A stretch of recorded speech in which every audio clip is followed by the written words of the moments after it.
السلام علیکم وز ڈرامہ سل غیر جس میں سالس نے وفا سے یہی کہا کہ ہم کچھ دن ساتھ رہتے ہیں پھر میں تمہیں طلاق دے دوں گا، لیکن وفا تو ایسا نہیں چاہتی، اس شادی کو نبھانا چاہتی ہے۔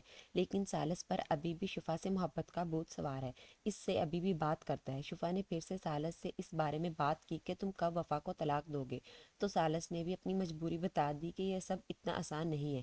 امی ابو تو وفا کو اپنی بیٹی سمجھنے لگے ہیں، مجھ سے زیادہ اس سے محبت کرنے لگے ہیں۔ امی نے تو سارے گھر کا کنٹرول وفا کے ہاتھ میں دے دیا ہے۔ یہ سب باتیں سن کر تو شفا کو بہت جلن ہوتی ہے کہ یہ سب کیسے ہو سکتا ہے، ان سب چیزوں پر تو میرا حق تھا۔ وفا اگلے دن اپنے دادا دادی سے ملنے آئی تو شفا اس سے بات کرنے کے بہانے اسے لے گئی اور اسے کافی باتیں سنائی کہ بہت جلد سالس تمہیں طلاق دے دے گا۔ وفا اس وقت تو شفا کو ڈانٹ کر خاموش کروا دیتی ہے، مگر اندر ہی اندر سے پریشان ہے کہ کہیں سالس سچ میں مجھے چھوڑ نہ دے، پھر میں کدھر جاؤں گی۔ نماز پڑھ کر بھی رو رو کر یہی دعا کر رہی تھی کہ میرے رہنے کا کوئی ٹھکانہ بن جائے۔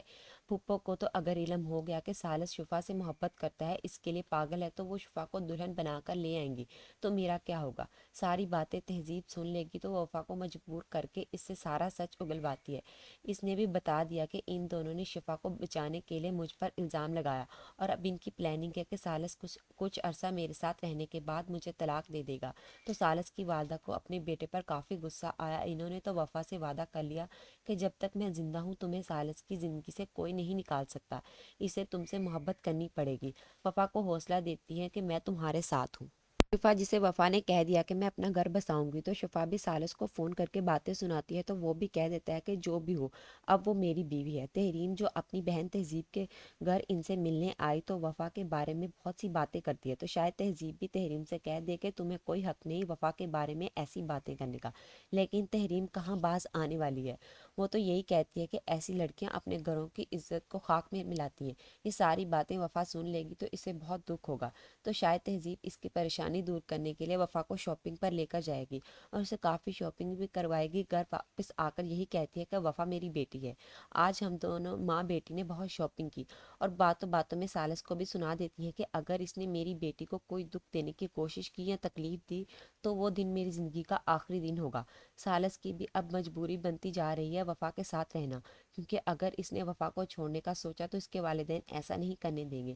طلاق دینے سے پہلے اسے بہت کچھ سوچنا پڑے گا۔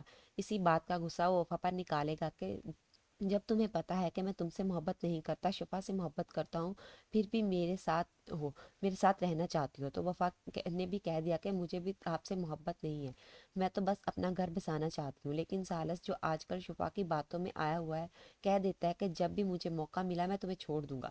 سالس کی ایسی باتیں سن کر وفا کافی دکھی تھی، تو اس کی پھپھو اس کے پاس آتی ہیں اور اسے سمجھاتی ہیں کہ تم دکھی مت ہو، اپنی جنگ لڑو، ہار جیت کا فیصلہ بعد میں ہوگا۔ وفا جسے ڈر ہے کہ شفا اس کا گھر برباد کر دے گی، لیکن اس کی پھپھو ہی حوصلہ دیں گی اور سمجھائیں گی۔ شفا جو ہر وقت سالس کو ہی فون کرتی رہتی ہے، وہ شاید سالس سے ہی بات کر رہی ہوگی تو پیچھے سے فرجاد آ جائے گا اور وہ شاید شفا سے پوچھ لے کہ کس سے بات کر رہی تھی، یا پھر اس کے فون میں دیکھنے کی کوشش کرے گا، تو شفا فوراً سے اپنا فون پیچھے کر لے گی اور شاید فرجاد کو کچھ سمجھ نہ آئے، شفا بچ جائے۔ تو ویورس، آپ کو کیا لگتا ہے کہ شفا اپنے مقصد میں کامیاب ہو جائے گی کہ سالس وفا کو طلاق دے دے؟ اور کیا فرجاد شفا کو بات کرتے ہوئے دیکھ لے گا اور کیا اسے سمجھ آ جائے گی کہ شفا کس سے بات کر رہی تھی؟ اپنی قیمتی رائے کا اظہار کمنٹ سیکشن میں ضرور کیجیے۔ ملتے ہیں اگلی ویڈیو میں، تب تک کے لیے اللہ حافظ۔